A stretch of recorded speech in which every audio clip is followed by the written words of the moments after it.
Hello friends, welcome back. I am Raju stock analysis में आपका स्वागत है।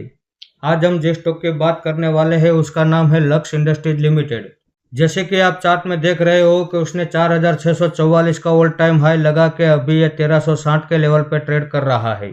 इसकी गिरावट को परसेंटेज वाइज हम देखें तो 70% की गिरावट के भाव पे यह ट्रेड कर रहा है। अब इतनी बड़ी गिरावट के बावजूद क्या इसके फंडामेंटल में कहीं कोई खराबी आई है? तो आइए हम पहले इसके फंडामेंटल देख लेते हैं। अब शेयर होल्डिंग पैटर्न में हम देखें तो पब्लिक के पास 19.5% की होल्डिंग है, डीआईएस के पास 4.5% की होल्डिंग है और एफआईएस के पास 1.84% की होल्डिंग है। बाकी की सारी होल्डिंग प्रमोटर के पास मौजूद है। इसके आगे बैलेंस शीट में हम देखें तो कंपनी के ऊपर 244 करोड़ का कर्ज है, उसके सामने 1644 करोड़ का तो रिजर्व है। यानी कि जितना कर्ज है उससे 6 गुना ज्यादा तो रिजर्व है। और रिजर्व भी कैसा? हर साल इस कंपनी में रिजर्व इंक्रीज हो रहा है।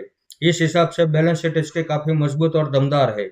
अब प्रॉफिट एंड लॉस सेगमेंट में हम देखें तो ये कंपनी ईयर ऑन ईयर अच्छा खासा प्रॉफिट कर रही है।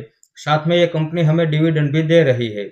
अब मार्केट कैप में हम देखते हैं तो पहले नंबर पे इसका नाम हमें यहाँ नजर आ रहा है। यानी कि इस सेक्टर में यह कंपनी नंबर 1 दिग्गज खिलाड़ी कंपनी है। अब जैसे आपने देखा कि इसके फंडामेंटल में कहीं कोई खराबी नहीं है और ये हाई से हमें अभी ये 70% की गिरावट के भाव पे मिल रहा है, तो इस लेवल पे एक एंट्री करना तो बनता है। इसमें हमारा दूसरा सपोर्ट 1100 के लेवल पे रहने वाला है और तीसरा सपोर्ट 800 रुपये के लेवल पे रहने वाला है। ये जितनी भी गिरावट करेगा हम इसके हर गिरावट का फायदा उठाने के लिए तैयार है। इसका चार्ट आप देख सकते हैं, ये हायर हाई हायर लो के पैटर्न से ऊपर की ओर मूवमेंट कर रहा है। अब 2022 में इसने 4644 का ऑल टाइम हाई लगा के एक साल में 70% की गिरावट कर दी और दूसरे साल में ये इसी लेवल पे कंसोलिडेशन कर रहा है। तो इतनी बड़ी गिरावट के बावजूद इस कंपनी के फंडामेंटल पहले से और ज्यादा बेहतर बन चुके हैं, तो यहाँ पे एक एंट्री करना तो बनता है। इसमें हमारा टारगेट 4600 का रहने वाला है। 4600 के भाव पे हम इसमें 75% होल्डिंग एग्जिट कर देंगे और 25% होल्डिंग लॉन्ग टाइम के लिए छोड़ देंगे। अब बेस्ट फंडामेंटल वाली कंपनी जब हमें ऑल टाइम हाई से 70% की गिरावट पे मिल रही हो तो ये हमारे लिए एक बड़ी अपॉर्चुनिटी होती है और इस अपॉर्चुनिटी को हम छोड़ना नहीं चाहेंगे।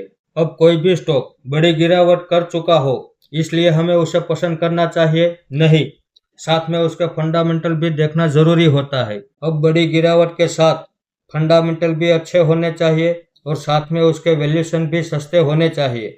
ये तीनों क्राइटेरिया जब एक हो जाए तब उसमें इन्वेस्टमेंट करना चाहिए, तभी शेयर बाजार में हमारा प्रॉफिट बनेगा और बड़ा प्रॉफिट बनेगा।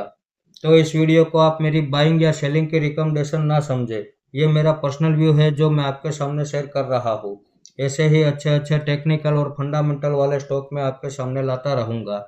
आपने यहाँ तक मेरा वीडियो देखा इसके लिए आपका बहुत बहुत धन्यवाद।